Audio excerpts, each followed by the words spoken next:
இன்னைக்கு என்ன பண்றாங்க? ஜாதியை பார்த்து ஓட்டு போடுறான், காசு வாங்கிட்டு ஓட்டு போடுறான், மொழியை பார்த்து ஓட்டு போடுறான், இனத்தை பார்த்து கூட ஓட்டு போடுறான். அப்பேற்பட்ட ஓட்டு எண்ணிக்கைய பார்க்கணுமாப்பா இப்போ? அதனால தான்ப்பா எனக்கு பிடிக்கல. சரிப்பா, நான் உங்ககிட்ட பேச முடியாதுப்பா, நான் போறேன்.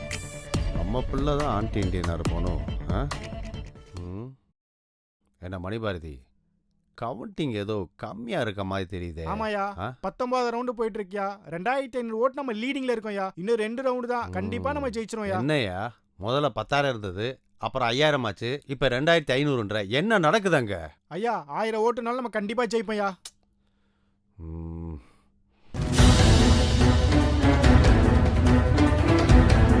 தேர்தல் வாக்கு எண்ணிக்கை நிலவரம். 19வது சுற்று வாக்கு எண்ணிக்கை முடிவில் மாமக வேட்பாளர் திரு மணி